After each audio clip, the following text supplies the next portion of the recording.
let's go through the 7 steps of starting the keto diet. Step number 1 is to remove all sugars of all kinds from your diet.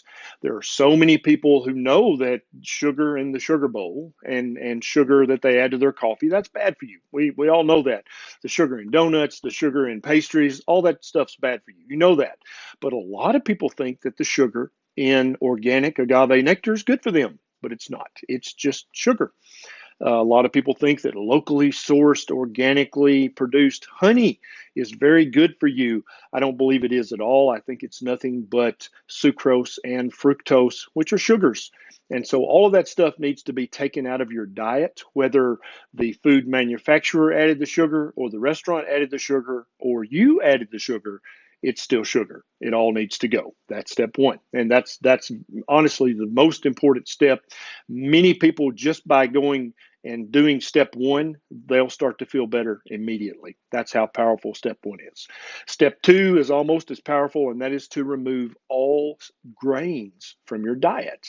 And so the most common grains would be wheat, rice, oats, corn. All those need to go. None of those contain any nutrition that you can't get better from another source. All of them are very inflammatory to your gut. Some people have immediate, obvious inflammation if they eat grains. Other people, the inflammation is much more subtle. It may not show up in the gut. It may show up as inflammation in a joint or inflammation in the skin.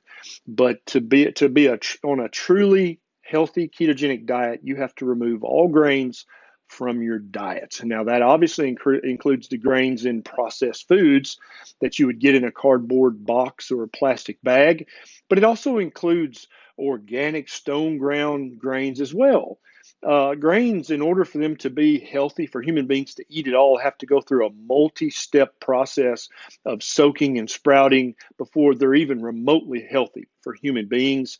I would say let's just dispense with all that trouble and not eat grains. It's very easy to do. There's still thousands of foods you can enjoy on a ketogenic diet. So step 2, get rid of all the grains. Step 3 is to remove all factory seed oils or vegetable seed oils from your diet.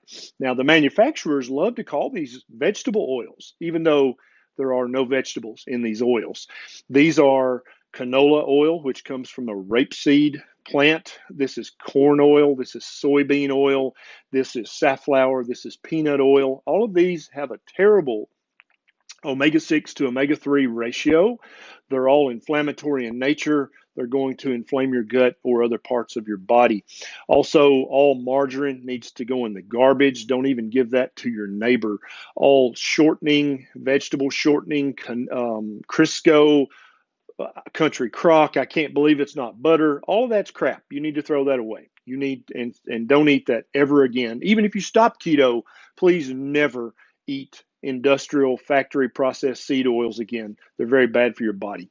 That's step 3. Step 4 is you have to stop being afraid of good, healthy fats. This would include butter, ghee, bacon grease, beef tallow, avocado oil, olive oil. These are natural oils that you don't have to go to a factory to get. You can actually make these oils in your own home with the raw supplies.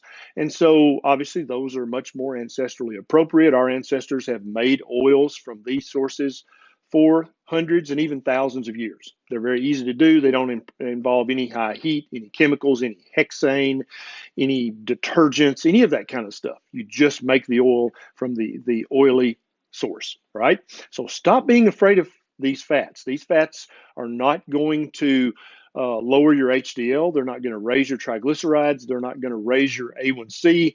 They're only going to move your markers for chronic disease in the right direction. Okay.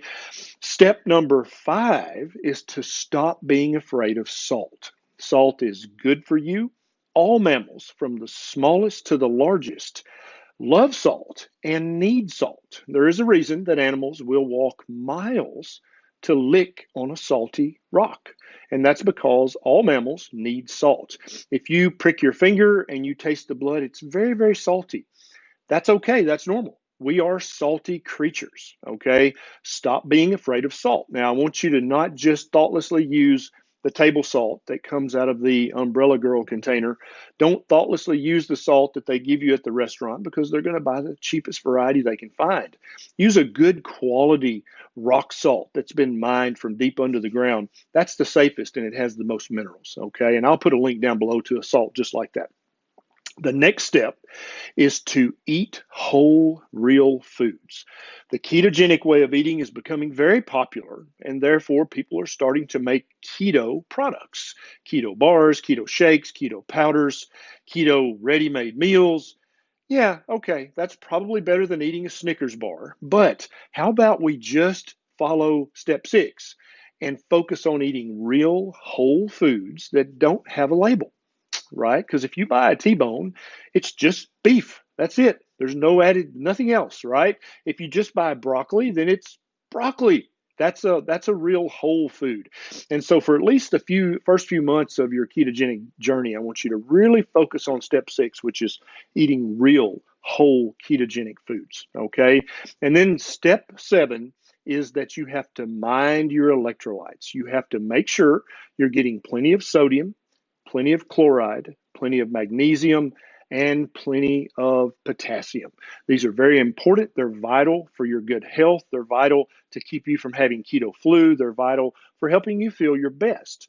Now, 50,000 years ago, we got all the minerals we need from drinking water out of streams and rivers and lakes. And all those those water sources are rich in minerals, but I wouldn't recommend drinking those these days. You can just get a good product that has all 4 in them, or you can buy several cheap products that have them in them individually. And I'll put a link down below to the electrolytes I use. And so those are the first 7 steps. This is very simple.